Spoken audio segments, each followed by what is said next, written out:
Good morning, reading fans. For me, it's morning on this beautiful Saturday.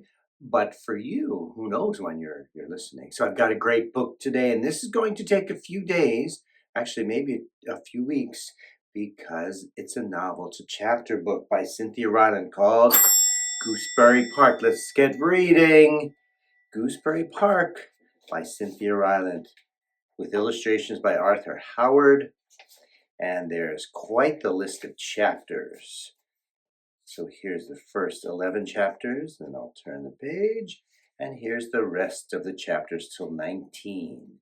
It is a wonderfully funny book and silly book, so I hope you enjoy it as much as I do. I used to read it to my second graders aloud. I used to read alongside my fourth graders, and fifth graders got to read it on their own, and we had book chats about it. Chapter 1, A New Nest. All new mothers have a nesting instinct, even human mothers who haven't any idea how to build a nest. While human mothers are waiting for their babies to be born, their nesting instinct causes them to do the silliest things, such as taking all the pots out of the one cabinet and all the pans out of another and switching them. Human mothers don't know why they are doing this, except that some little voice in their heads is saying, "Keep busy, keep busy." A sensible rabbit mother who hears this little voice will simply pluck her fur with her teeth to make a nice warm baby bed for the near future. But a mixed-up human mother will just wander about her kitchen, switching her cabinets for no reason at all. Thus, it was a good thing that Stumpy was a squirrel. She knew a nesting instinct when she felt one, and she knew what to do about it. For many days now, every part of her red squirrel body had been shouting, "Keep busy, keep busy." And was she ever keeping busy? For the new nest she was building, she had collected the choicest twigs and the finest leaves, and because she was sure of what was about to happen, bits of the pink-dotted, blue-flowered, or green-starred material that could be had by a little digging in the can behind the town sewing shop. One morning, she'd even happened upon a bit of cloth decorated with pictures of little red squirrels carrying small brown nut sacks, and she nearly fainted away. It was better than she could have hoped for her new babies. And new babies indeed were what she was about to have. Babies to love, to keep clean, to bring up close against her fur in the dark night. Stumpy was about to become a mother, and oh, was she proud. And busy, quite busy. Carefully she lined her new nest with the twigs, the leaves, and the bits of beautiful cloth.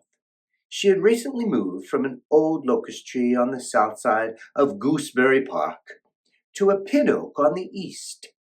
She had moved because, like most who live alone, Stumpy had been rather relaxed about her housekeeping, and her old nest had become difficult to move around in. You see, Stumpy was a collector, and her nest was full of treasures. She had tremendous energy, and after she had found as many acorns and pine cones as could be eaten by one little squirrel, she burned up the rest of her energy by collecting. Stumpy collected these things: tabs from soda pop cans, empty yogurt cups, gum wrappers, coins, ice cream sticks, straws, feathers, pretty pebbles, little balls lost by children, nuts, bolts, screws, tacks, twist ties, rubber bands. Her most beautiful treasure of all, though, had been a lovely watch that glowed in the dark. 2 winters ago, she had found it lying on top of a picnic table. She took it to her nest and didn't realize until evening what a marvel it was. As darkness came, the watch began to shine, and Stumpy's nest became bathed in a soft green light. Animals who passed at night were drawn to it.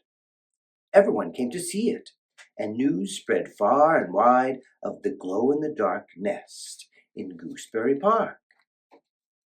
Unfortunately, the news spread too far and too wide. Someone came one day and stole that watch from Stumpy's nest. Stumpy never found it again, though for weeks she sat high in her tree at night and looked out over the park, hoping to see that soft green glow. She never did. Still, Stumpy had other treasures. In fact, too many treasures, and her collection had gotten all out of control. Stumpy knew that no self-respecting mother of several young children could have her baby sleeping among wood screws and twist ties. So she found a new tree and built a clean nest and organized her collection to give plenty of room for her babies. Her friend Kona would be proud of her house cleaning. Each time she collected something new, Kona would say to her, "Stump, you've too many things."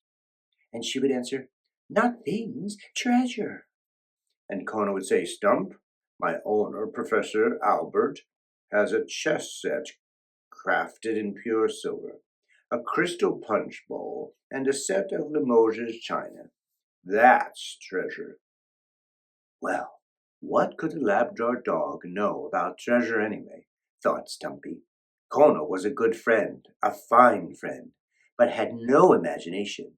If he had, he'd be living in the park collecting feathers and balls instead of sitting in a boring ranch house with Professor Albert. Stumpy had babies and copper pennies and even the chance of finding another glow-in-the-dark watch to look forward to. She went on, carefully layering her maple leaves and flowered cloth and green twigs into a safe, warm pocket. Her friend Kona might not regard gum wrappers and ice cream sticks as treasure, but Stumpy knew the noble dog would not mistake the priceless value of new life in the tall pin oak, the tree that for her would be a harbor in a storm, the tree that her own babies would call home. And that's the end of chapter 1. Thanks for tuning in. Stay tuned for the rest of the chapters. And I'm Mr. LP here, and I'll read to you soon.